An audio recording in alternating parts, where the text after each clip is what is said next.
Title: The Forgotten Broadcast. In the sleepy town of Eldridge Hollow, television had long been a comfort, an escape from the monotony of daily life. Among the many channels available, there was one that stood out, Channel 12, renowned for its late-night horror anthology series, Whispers in the Dark.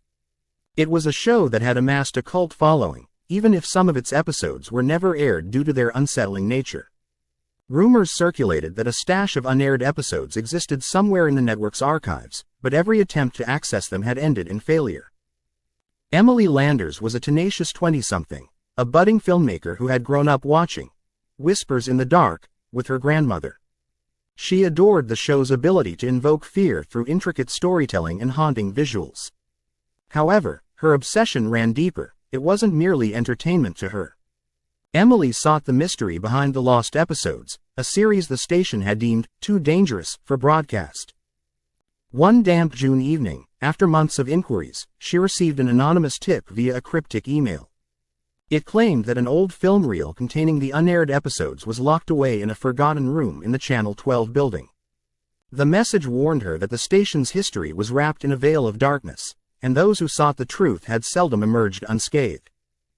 Fueled by curiosity and a reckless desire for recognition in the film world, Emily gathered her supplies, a flashlight, an old camera, and a sense of bravado. She made her way to the deserted Channel 12 building under the pale light of a waning moon. Inside, silence enveloped her like a shroud. The air smelled of dust and decay. She wandered through darkened hallways, the faint hum of long-dead electronics echoing through the empty corridors. After what felt like hours, she stumbled upon an unmarked door. The old brass knob was cold in her hand as she twisted it open. The room was cloaked in dark shadows, and her heart quickened as she stepped inside. Her flashlight beam illuminated shelves stacked with dusty cans and old tech equipment. After rifling through a few items, she came across a battered film reel labeled, Witless, the Unseen Horror. Without further thought, Emily grabbed it, excitement surging through her veins. She hurried back to her film studio, eager to watch what had been lost to time. That night, she set up her projector, the flickering light casting eerie shadows on her walls. As the film began, her anticipation quickly transformed into unease. The first scene unfolded a tale about a suburban neighborhood plagued by a sinister force, unseen yet palpable. The townsfolk were driven mad with paranoia. Despite its gripping narrative, there was an unsettling vibe, a darkness that seeped into her thoughts. As the film progressed, Emily noticed something peculiar. The characters on screen seemed to act not as scripted actors but as reflections of emotions she couldn't quite place. When they were anxious, she felt a knot tighten in her stomach. When they were frightened, her heart raced in sync. Midway through, a scene depicted characters attempting to escape their horror by confronting a mirror, whispering secrets that were never meant to be spoken. As they drew closer to the glass, Emily felt her reflection shift. For a fraction of a second, her image was replaced by something monstrous, a horrifying visage with eyes as black as coal, full of malice. She gasped and jerked away from the screen, her heart pounding.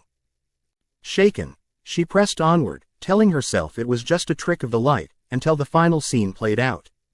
Filmed in deep shadows, the characters found themselves in the very room she occupied, caged by an unseen force.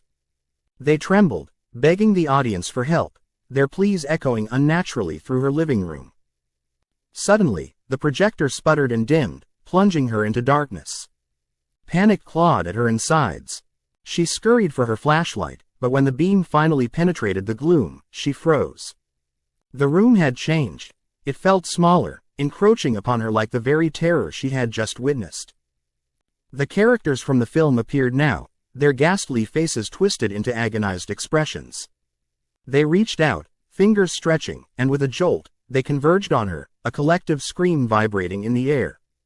Emily backed away, frantically searching for a way out, but the walls seemed to pulse, contracting and expanding as if alive, trapping her in a claustrophobic nightmare.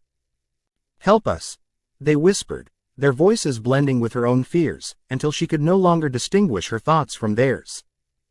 The echo of their cries drowned out her own, and with every plea she heard, the mirror in her room began to spiral increasingly, pulling her, tugging at her very essence. Disoriented, she stumbled backward, struck by understanding that the unaired episodes weren't simply recordings of stories gone too far. They were prisons for the souls ensnared within. As the relentless sound enveloped her, Emily was left with one terrifying thought. Just as their horrors had been unleashed upon her, the idea of sharing these episodes with the world morphed into an insidious realization. She was part of the narrative now. She would become the next unwitting victim, forever watching, forever crying out for salvation, an echo in the darkness. In the distance, as the sun began to rise, the curious would discover her empty studio, except for the old projector still casting the final scene of Witless.